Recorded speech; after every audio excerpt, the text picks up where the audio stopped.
Hey everybody, welcome back to Direct Focus. We're continuing our exciting look through the directorial career of the great Steven Spielberg. Last time we talked about E.T., a timeless childhood staple. This time around, we're going to talk about Indiana Jones and the Temple of Doom. Temple of Doom celebrates its 35th anniversary this year. Between E.T. and Temple of Doom, Spielberg directed the Kick the Can segment for the Twilight Zone movie. Because it was one segment of a larger project and was essentially a rehashing of the classic episode, I felt like we didn't need a full episode of this on that.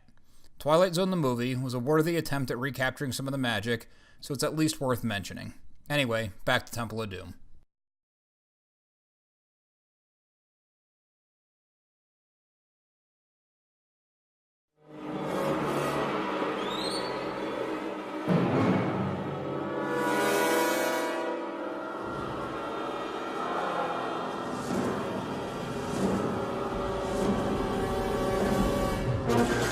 If adventure has a name, it must be Indiana Jones.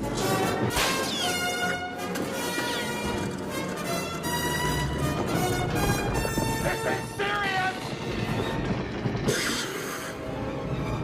From Steven Spielberg and George Lucas, Indiana Jones and the Temple of Doom. You don't believe me. You will, Dr. Jones.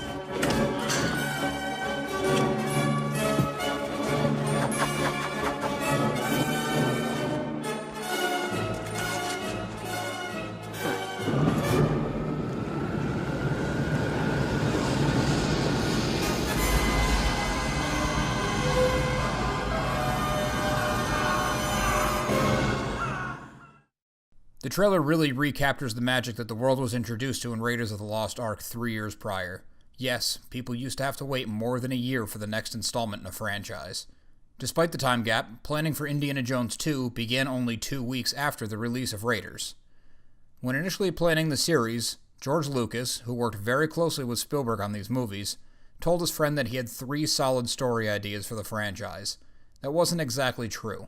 Lucas just wanted to get Spielberg hooked in for sequels. He had some inkling that the first installment would be a success. Since the friends had no roadmap at this point, they started by looking at a couple sequences they loved from Raiders that didn't make it into the movie. Primarily, the adrenaline-fueled minecart chase and a skydiving raft sequence. The minecart chase would have come at the end of Raiders and would have featured Indy and Marion escaping with the Ark. The raft sequence would have brought Indy into Nepal before he met Marion.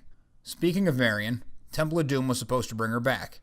It also would have introduced her archaeologist father, who was mentioned in Raiders. Spielberg wanted the love interest to change in every installment in a nod to the James Bond franchise. Spielberg was a big Bond fan. He even wanted to be part of that expanding world before Lucas came to him with the idea for Indy. A combination of events and ideas brought the tone of Temple of Doom into a very dark place. A very dark place, if you're familiar with the movie. Cults, human sacrifice, and child slaves? Oof. They thought the middle of the trilogy should be a downer ending that made Empire such a big hit. Both Spielberg and Lucas had also just gone through nasty divorces, which put their minds in the right place for a dark movie. The final product ended up being even darker than the two intended. I'm not sure what they would have expected given the subject matter, but even Lawrence Kasdan, who wrote the script for Raiders, turned down the job of writing the second. He felt the movie was unnecessarily dark and depressing. He felt it was mean-spirited and had none of the fun that made Raiders such a hit. Doom was far from a failure. It ultimately grossed $333 million on a budget of less than $30 million. Even with that, it's largely considered the weakest of the 3 original Indiana Jones movies. It wouldn't be an Indiana Jones movie without putting the titular hero in some kind of gross peril. In Raiders, he fell into a tomb filled with 10,000 snakes and legless lizards. In Doom, his girlfriend of the moment backs into a wall switch that initiates a deadly trap. Indian and Short Round are stuck in a room with spikes on the floor and spikes coming down from the lowering ceiling. Willie is tasked with deactivating the trap, but massive, vile insects block her path. The scene ends with our hero barely escaping and risking himself further to recover his signature fedora. It's such an exciting and pulpy sequence. This sequence screams of classic Hollywood. It also lets us know we're in safe hands despite the dreadful tone of the movie. This sequence and the bugs involved were not only one of Spielberg's favorite things to shoot for this movie, but when asked, it's one of the highlights of his career. Thanks for coming back once again. It's been a ton of fun reliving my childhood through the movies of Steven Spielberg. Please remember to subscribe to our channel. It really helps us grow our audience. Check out our new series, The Commute. It's bite-sized bits of pop culture every Tuesday. Remember to listen to So Wizard Podcast wherever you get your podcasts. Also be sure to check out SoWizardPodcast.com for the show, streaming recommendations, merchandise, reviews, and more. Our social media accounts can be found after the show, and it can be found in the show notes. Drop us a line. Let us know what you think.